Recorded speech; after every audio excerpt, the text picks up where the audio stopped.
بسم اللہ الرحمن الرحیم۔ محترم سامعین و حاضرین، آج کی یہ جو بات ہے وہ دو بادشاہوں کی بات ہے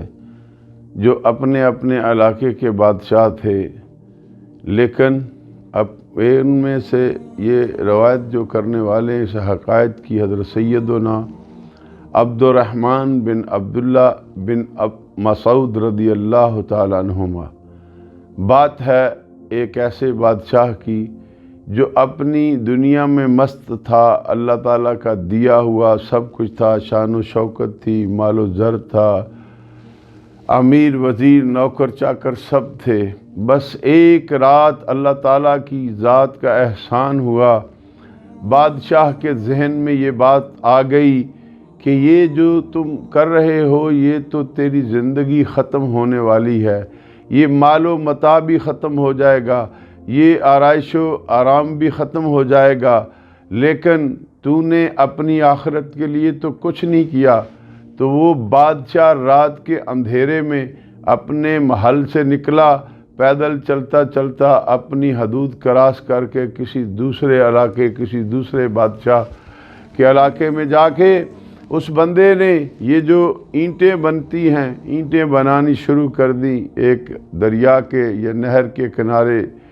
جب وہ بناتا رہا تو جتنی اینٹیں بنانی اس میں سے اس کو جو اجرت ملنی وہ جو اپنے کھانے کے لیے ہونا اسے کھا لینا، باقی راہ خدا میں تقسیم کر دینا۔ حتیٰ کہ یہ بات اس علاقے کے بادشاہ تک پہنچی کہ ایک بندہ دریا یا سمندر کے کنارے ایسا بندہ ہے جو اینٹیں تو بناتا ہے، لیکن جو اسے اس کی اجرت ملتی ہے وہ تھوڑی سی اپنے پاس رکھتا ہے، باقی اللہ کی راہ میں خرچ کر دیتا ہے۔ تو بادشاہ سلامت نے اپنے کسی امیر کو، ایلچی کو، کسی وزیر کو، کسی اپنے خادم کو بھیجا کہ جاؤ اسے کہو بادشاہ سلامت آپ کو بلا رہے ہیں۔ تو اس نے کہا مجھے کیا کام ہے بادشاہ سے، جاؤ اسے کہو میں نہیں آ سکتا۔ پھر بادشاہ سلامت نے پیغام بھیجا تو اس نے کہا بھائی مجھے نہ تو کوئی بادشاہ سے لینا ہے، نہ مجھے کوئی کام ہے، نہ ہی میں بادشاہ کے کسی کام آ سکتا ہوں، بادشاہ کو کہو میں نہیں آنے والا۔ بادشاہ نے جب یہ سنا تو بادشاہ کے اندر ایک محبت، پیار اور ایک تجسس ہوا کہ وہ کون ایسی شخصیت ہے جو میں وقت کا بادشاہ بھی ہوں پھر بھی میری بات کو وہ اس نے ایسے نظر انداز کر دیا۔ بادشاہ اپنی سواری پہ سوار ہوا اور اس مقام پہ پہنچا جہاں وہ آدمی اینٹیں بناتا تھا۔ جیسے ہی اس بندے نے، اللہ کے ولی نے دیکھا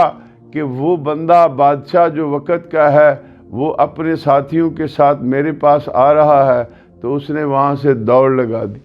جب دوڑ لگا دی بادشاہ بھی پیچھے پیچھے گھوڑے پہ اس کے، لیکن جب بادشاہ نے دیکھا کہ وہ میری آنکھوں سے اوجھل ہو گیا ہے تو اس نے اونچی آواز میں پکار کے کہا اے بندے خدا، اللہ تجھ پہ رحمت کرے، میں تجھے کچھ کہنے والا نہیں، میں صرف تجھے ملنے کے لیے آیا ہوں، میری بات تو سن لے۔ جب اس نے یہ بات کہی بادشاہ سلامت نے تو وہ پھر آئے باہر۔ جب باہر آئے ملے تو بادشاہ سلامت نے پوچھا کہ بھائی تم کون ہو، کہاں کے رہنے والے ہو، ہمارے علاقے میں تو تم اجنبی ہو، اور پھر تم یہ جو اینٹیں بناتے ہو، بنانے کے بعد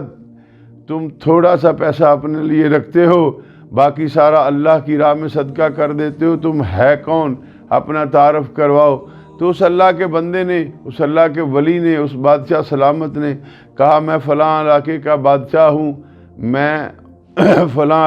فلاں علاقہ میری بادشاہیت کا تھا، ایک رات مجھ پہ اللہ کی طرف سے ایسا ایک یعنی میرے جسم کے، میرے دماغ کے، میرے ہر رونگٹے کھڑے ہوئے، میرے دماغ کے اندر اللہ کا خوف آیا،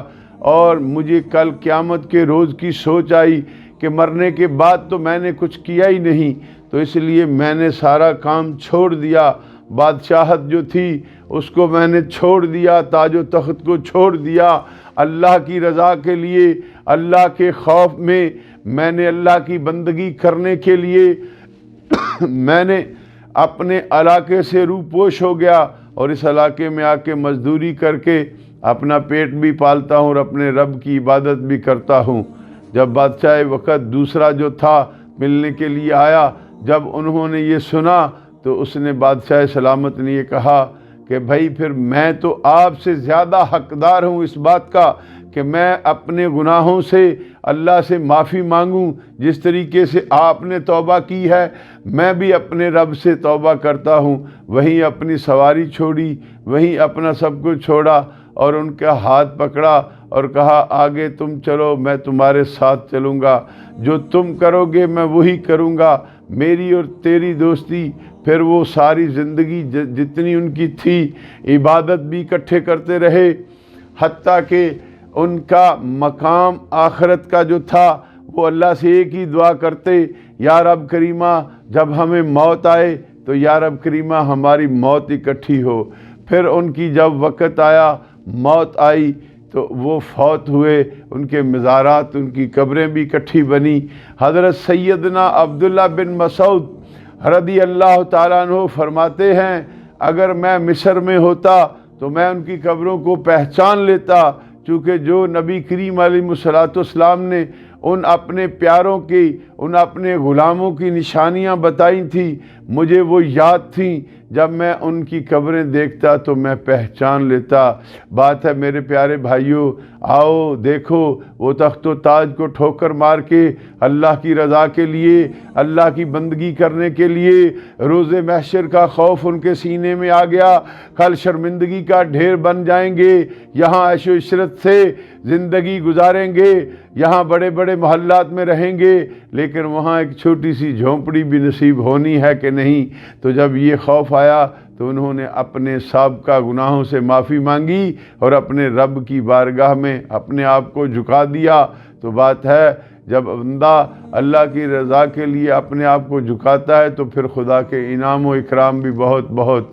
بہت اعلیٰ ہوتے ہیں۔ تو میرے پیارے بھائیوں، میری تو یہی فریاد ہے امت مسلمہ کو کہ اپنی اصلاح کرو، دوسرے کو برا کہنے کی بجائے اپنے گریبان میں جھانک لینا چاہیے کہ کیا میں نے صبح سے شام تک کتنی اللہ کی محبت والی باتیں کی ہیں، کتنی میں نے اپنے رب کی نافرمانی کی ہے۔ ارے جس نے تجھے آنکھیں دی، کان دیے، ناک دیے، ہاتھ دیے، زبان دیے، تجھے چلنے کے لیے پاؤں دیے، تجھے سننے کے لیے کان دیے، تجھے گردے دیے، تجھے دل دیا، تجھے جگر دیا، پھیپھڑے دیے، تیرے جسم کی ہر چیز میرے اللہ کی عطا کردہ ہے۔ تو کبھی سوچا ہے جس خالق حقیقی نے مجھے یہ سب کچھ دیا ہے میں نے اس کی بارگاہ میں کتنی محبت پیش کی ہے، یا کہ میں صرف نافرمانوں میں ہی میرا نام ہے؟ تو آؤ توبہ کے دروازے کی طرف، آؤ اللہ کی رحمت کی طرف، آؤ اللہ سے معافی مانگیں کہ یا رب کریمہ ہم اپنے سابقہ گناہوں کی معافی مانگتے ہیں اور اپنے نبی کریم علیہ الصلوۃ والسلام کے پیارے نامی اسم گرامی سیدنا محمد صلی اللہ تعالی علیہ وآلہ وسلم کے واسطے سے ہمارے صغیرہ اور کبیرہ گناہوں کو معاف فرما اور ہماری توبہ کو قبول فرما۔ اللہ پاک ہم سب کا خاتمہ ایمان پہ فرمائے۔